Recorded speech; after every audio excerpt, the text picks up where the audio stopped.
আসসালামু আলাইকুম, কেমন আছেন সবাই? আশা করি সবাই ভালো আছেন। যে যেখান থেকে এই ভিডিওটি দেখছেন সবাইকে শুভেচ্ছা জানাচ্ছি। আজকের ভিডিওতে জানিয়ে দিব কুয়েতের সর্বশেষ খবর। প্রথমেই জানিয়ে দিচ্ছি একটি চাঞ্চল্যকর ঘটনার আপডেট। কুয়েতের স্বরাষ্ট্র মন্ত্রণালয় জানিয়েছে যে কুয়েত পুলিশ সালমি মরুভূমিতে একজন ইন্ডিয়ান প্রবাসীর পুঁতে রাখা মৃতদেহ উদ্ধার করেছে। কয়েক মাস আগে একজন ইন্ডিয়ান প্রবাসীর নিখোঁজের খবর পাওয়া গিয়েছিল। সেই নিখোঁজ হওয়া ইন্ডিয়ান প্রবাসীর লাশ উদ্ধার করেছে স্বরাষ্ট্র মন্ত্রণালয়। নিখোঁজের খবর পাওয়ার পর থেকেই তাকে উদ্ধারের চেষ্টা করা হচ্ছিল, তবে সর্বশেষ সিসিটিভি ফুটেজের মাধ্যমে তাকে শনাক্ত করার চেষ্টা করা হয়।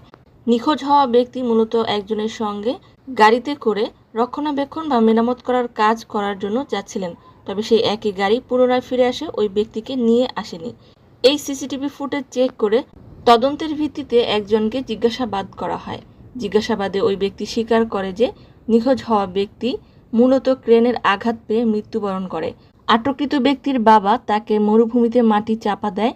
পুলিশের ভয়ে মূলত তিনি কুয়েত ছেড়ে পালিয়ে গিয়েছে। তাকেও আটকের চেষ্টা করছে কুয়েত পুলিশ।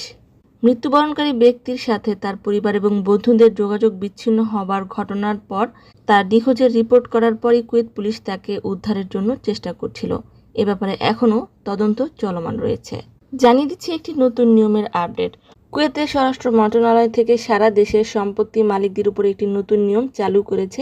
সেটি হলো যে সকল ধরনের হোটেল, অ্যাপার্টমেন্ট, মল ও বাণিজ্যিক কমপ্লেক্স, সমবায় সমিতি, আবাসিক কমপ্লেক্স, ব্যাংক, যুব কেন্দ্র, ক্রীড়া ও সাংস্কৃতিক ক্লাব, গ্যাস স্টেশন, মসজিদ, উপাসনালয়, শিল্প এলাকা, ডকিং এলাকা, শুটিং রেঞ্জ এবং মূল্যবান ও বিপজ্জনক সামগ্রী সংরক্ষণের স্থানগুলোতে কমপক্ষে 120 দিন পর্যন্ত ক্যামেরার ফুটেজ বা সিসিটিভি ক্যামেরার ফুটেজ 120 দিন পর্যন্ত সংরক্ষণ করে রাখতে হবে। ক্যামেরাগুলোকে নিয়মিত রক্ষণাবেক্ষণ ও হালনাগাদ করতে হবে। এই আইন অমান্য করলে শাস্তিযোগ্য অপরাধ হিসেবে বিবেচিত হবে। অপরদিকে স্বরাষ্ট্র মন্ত্রণালয় আরও জানিয়েছে যে কেওসির মালিকানাধীন প্রায় 4,20,000 কুয়েতি দিনার মূল্যের কেবল তার চুরির অপরাধ চক্রকে আটক করতে সক্ষম হয়েছে কর্তৃপক্ষ। বিস্তারিত বিবরণে বলা হয়েছে যে একজন সন্দেহভাজন কেওসিতে তার পদের অপব্যবহার করে কেবলগুলোর সিরিয়াল নম্বর মুছে ফেলে এবং সেগুলো সরানোর জন্য জাল নথি তৈরি করে। আরেকজন ব্যক্তি ইঞ্জিনিয়ার সেজে চুরি করা কেবলগুলো বাজারজাত করত। তৃতীয়জন জাল নথি ব্যবহার করে আমগারা সেক্রাবে সেগুলো কিনে পুনরায় বিক্রি করে দিত। ক্যাবেল তার চুরির সাথে সংশ্লিষ্ট কুয়েতি নাগরিক সহ আরব জাতীয়তার কয়েকজন প্রবাসীর বড় দলকে আটক করেছে কুয়েত পুলিশ। তাদেরকে পাবলিক প্রসিকিউশনে রেফার করা হয়েছে। অন্যদিকে স্বরাষ্ট্র মন্ত্রণালয় জানিয়েছে যে কুয়েতের সরকারি অ্যাপস সাহেল অ্যাপসে এখন থেকে কুয়েতি নাগরিকেরা তাদের বাসার সায়েক বা ড্রাইভারদের ড্রাইভিং লাইসেন্স সাহেল অ্যাপ্লিকেশন থেকেই ডাউনলোড বা বানিয়ে নিতে পারবে।